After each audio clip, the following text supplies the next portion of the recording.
Dahil dito sa pag-aalaga natin ng native na baboy ay pwede tayong umasinso kahit dito tayo sa ating lugar. Kasama pa natin ang ating pamilya.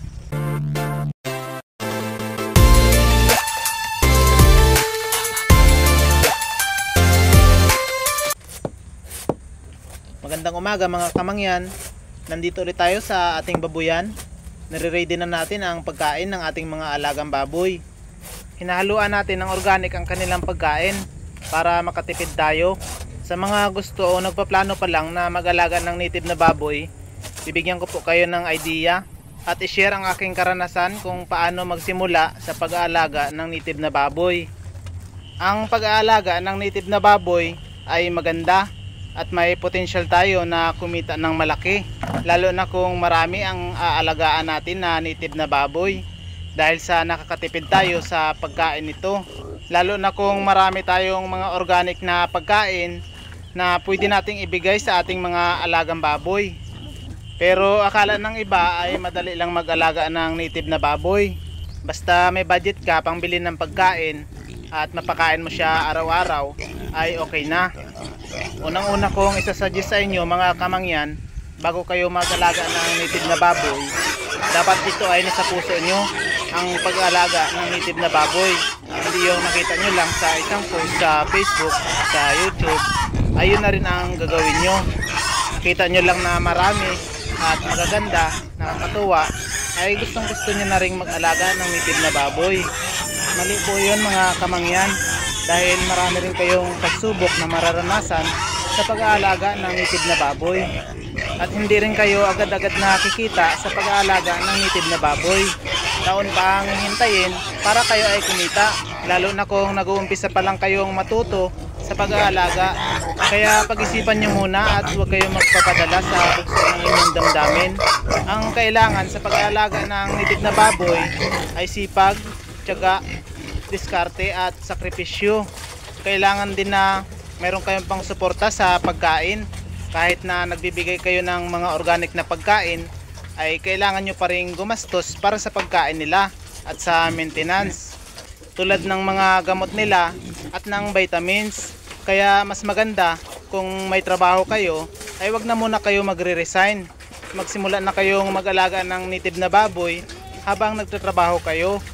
Sa mga oras na hindi pa kayo nagtatrabaho, ay pwede nyong isingit ang pagpapakain sa inyong mga alagang baboy. At kung malayo naman kayo, ay pwede nyo namang ipasuyo o magpatulong kayo sa inyong kapamilya habang nagsisimula pa lang kayo.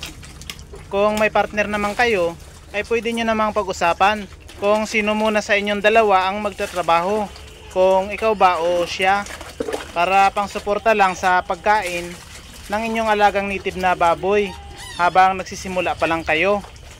Tulad dito sa pag-aalaga ko ng native na baboy, ay may partner naman tayo na sumusuporta sa atin, dahil hindi ko naman kaya nang mag-isa lang ako. Kung lahat ng yan ng sinabi ko ay mayroon kayo mga kamangyan at desidido na talaga kayo mag-alaga ng native na baboy, unang-una nyong kakailanganin ay ang lupa na paglalagyan ng native na baboy at pagtataniman ng mga organic na pagkain, dahil ito ang unang-unang kakailanganin nyo sa pag-aalaga ng native na baboy. Magtanim kayo ng Madre de Agua, Mulberry, Malunggay, Nepergrass at kung ano-ano pang pwedeng ipakain sa alagang native na baboy. Kailangan din na hindi maarte ang inyong magiging kapitbahay sa inyong magiging babuyan, dahil itong ating native na baboy hindi naman maamoy ang dumi dahil sa organic na ating pinapakain. Pero sa tuwing tayo ay magpapakain, ay maiingay ang mga ito, lalo kung marami na ang inyong mga alagang native na baboy. Suggest ko rin kung nag-uumpisa pa lang kayo at wala pa kayong masyadong alam sa pag-aalaga ng native na baboy, ay mas maganda kung konti lang muna ang inyong aalagaan. Susubukan nyo muna ito dahil marami pa kayong problema na pagdadaanan, tulad ng pagkakasakit ng inyong alagang baboy. Kailangan ay malakas ang loob nyo at huwag kayong manghina sa pag-aalaga ng native na baboy. Kapag naranasan nyo ang pagkakasakit ng inyong alagang baboy, ang kailangan ay lutasin ang problema na dumadating, para kung marami na ang inyong mga alagang native na baboy, ay madali nyo na lang magagamot. Kung sakali na magkaroon ng sakit, ising-isi na lang sa inyo ang pagkakasakit ng inyong alagang baboy. At hindi na tayo mai-stress pa kung magkakasakit sila dahil alam na natin kung paano sila gamutin. Tayo mga kamangyan ay isa lang rin dating empleyado sa Maynila na nangangarap na magkaroon ng negosyo.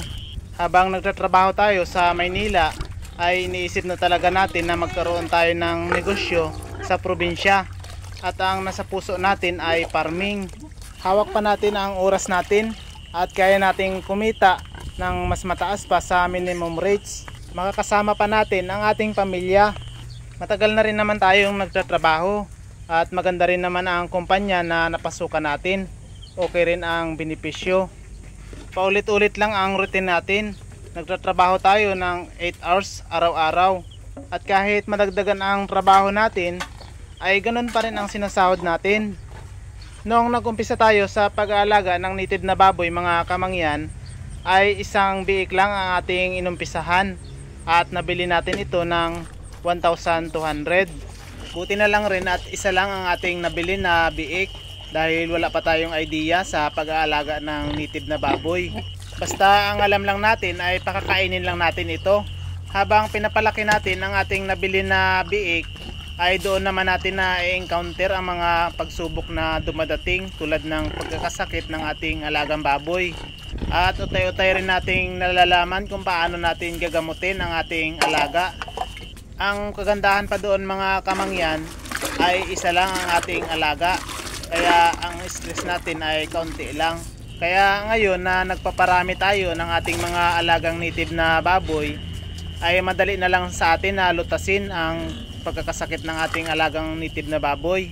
Hindi na natin kailangan ng veterinaryo o humingi pa ng tulong sa ibang nag-aalaga ng baboy dahil alam na natin kung paano natin ito gagamutin.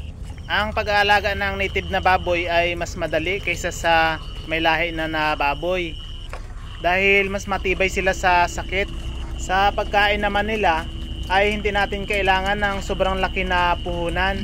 Basta marami lang tayong organic na maipapakain sa kanila. Marami dapat tayong tanim na mga organic na pangpagkain nila. Hindi rin natin kailangan ng sobrang ganda na pabahay para sa ating alagang baboy. Kahit maliit lang na gastos para sa pabahay nila, basta safe lang sila sa ulan at sa lamig ay pwede na. Kung makaparami naman na tayo ng ating mga alagang baboy at pwede na natin silang i-dispose, pagka walay ng kanilang biik ay pwede na nating ibenta ang kanilang biik, or kung gusto naman natin aalagaan natin ng ilang buwan, ibenta natin ang panglitsunin. Ang litsunin size naman ay nabibili simula 16 kilos hanggang 40 kilos. Pwede natin ibenta ito. Kung lumampas na siya ng 40 kilos, pwede nating ibenta ng karne. Pwedeng magtayo tayo ng pwesto na karnihan o pwede naman na ilako natin ng bahay-bahay. Maraming paraan kung paano natin maibibenta ang ating alagang native na baboy. At mas gusto naman ito ng mamimili dahil masarap ang karne ng native na baboy kaysa sa baboy na hyper o yung may lahi, dahil pinapakain natin ito ng mga organic na pagkain. Suggest ko rin mga kamangyan, kung mag-aalaga kayo ng native na baboy ay wag naman yung pure na native talaga. Maliit lang kasi siya at matagal palakihin. Umaabot ng 7 months to 8 months bago natin maibenta ng panglitsunin. Mas maganda na palalahian nyo rin para hindi naman tayo lugi at hindi matagal ang pag-dispose natin. Yung 3 months or 4 months and a half simula ng sila ay maianak ay pwede na natin silang i-dispose para mabilis pumasok ang income sa ating babuyan. Mas maganda rin na kung marami na ang ating inahin ay iba-ibang month ang ating pagpapakasta o pagpapabulog sa kanila, para kung lumaki na ang ating mga biik ay hindi sila sabay-sabay. Every month ay makakabenta tayo ng litsunin. Mas madali rin paanakin ang native na baboy, hindi tulad sa hyper o yung may lahi na baboy. Hahayaan mo lang ito habang nanganganak ay pwede na, hindi tulad sa hyper o yung may lahi na baboy. kailangan mo pang dukutin ang kanyang anak sa loob ng kanyang tiyan. Kung pipili rin kayo ng aalagaan na native na baboy, ay mas maganda yung marami ang didi. 12 pataas na didi ay mas maganda dahil marami ang magiging anak nito. May chance itong mga anak ng 10 pataas, mas malaki ang ating kikitain.